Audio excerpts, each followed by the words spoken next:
స్వరాలంకృతికి స్వాగతం. ఇంతకుముందు నేను బయాలజీ, హిందీ మరియు లెక్కల గురించి మీకు చెప్పాను. ఈరోజు నేను మీకు తెలుగు గురించి చెప్తాను. ఓం నమ శివాయ అంటూ అక్షరాభ్యాసంతో మొదలుపెట్టి అ ఆ ఇ ఈ అంటూ పలక మీద అక్షరాలు దిద్ది నెమ్మదిగా డూమోబోలు ప్రథమా విభక్తి అంటూ 5వ క్లాసులో విభక్తులు చదువుకున్న నాకు 10వ క్లాస్కి వచ్చేసరికి తెలుగు భాష అంటే ఇష్టం పెరిగింది.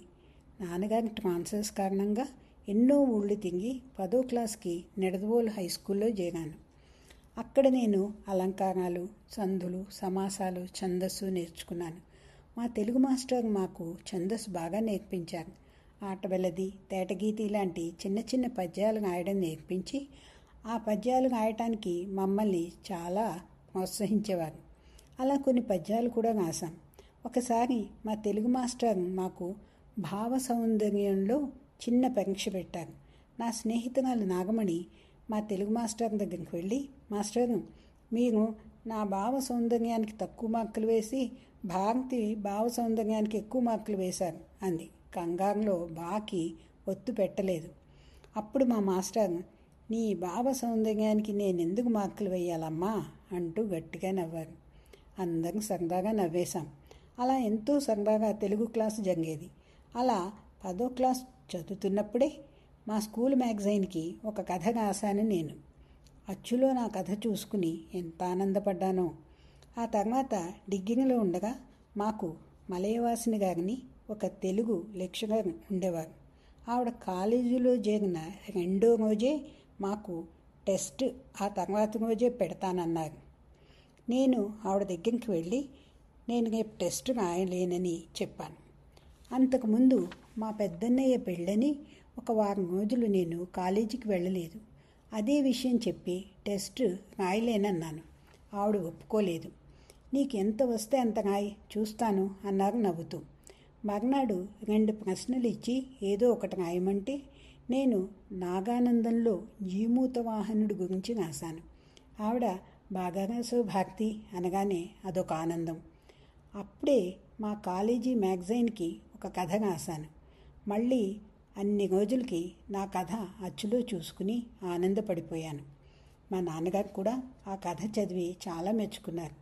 ఒకరోజు మా నాన్నగారి అత్త కొడుకు కృష్ణమూర్తి గారు మా ఇంటికి వచ్చారు. ఆయన తమ్ముడు అప్పుడు రాజమండ్రిలో పనిచేస్తున్నారు. వాళ్ళు మా సందుమొగలోని ఇంట్లోనే అద్దెకు ఉండేవాళ్ళు. వాళ్ళని చూడాలని వచ్చి మమ్మల్ని కూడా కలిసి వెళ్దామని ఆయన వచ్చారు. ఆయన మా ఇంటికి వచ్చి నాన్నతోనూ మా అందరితోనూ మాట్లాడి వెళ్ళొస్తా అంటూ లేస్తూ అక్కడ టేబుల్ మీద ఉన్న మా కాలేజీ మ్యాగజైన్ చేతిలోకి తీసుకుని పేజీలు తిప్పుతూ నాన్నతో ఏదో అంటూ ఆ బుక్ టేబుల్ మీద పెట్టబోతుంటే నాన్న, అది కావాలంటే తీసుకెళ్ళు, అందులో మా భారతి రాసిన కథ ఉంది అంటూ ఆ పేజీ తీసి చూపించాను. సరేనని ఆయన ఆ బుక్ తీసుకెళ్లారు. ఆ రోజు సాయంత్రం మేము వాళ్ళ ఇంటికి వెళ్ళేసరికి హాల్లో సోఫాలో కూర్చున్న ఆయన నన్ను చూసి, భారతి ఇలాగా నీకోసమే చూస్తున్నా, కథ బాగా రాసావమ్మా, ఇంతకీ నీ ఉద్దేశ ప్రకారం అంటూ నా కథ గురించి ఏదో అడగడం మొదలుపెట్టారు. అప్పుడు నాకు కథలు రాయడమే తప్ప వాటి గురించి విశ్లేషించడం ఏమీ రాదు. నేను కంగారు పడిపోయి నాకేమీ తెలియదండి అంటూ వెంటనే ఇంటికి వచ్చేసాను. నాన్న నన్ను చూసి, ఏమ్మా ఒక్కదానివే వెనక్కి వచ్చేసావు, చిన్నక్క ఉమా ఏమి అన్నారు.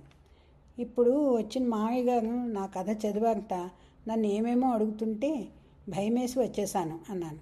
భయం ఎందుకమ్మా, ఆయన ఎవరో తెలుసా? ఆయన ఒక పెద్ద రచయిత. ఆయన నవల మోగభార్యకి అకాడమీ అవార్డు వచ్చింది. ఆయనతో మాట్లాడితే నీకెన్నో విషయాలు తెలుస్తాయి.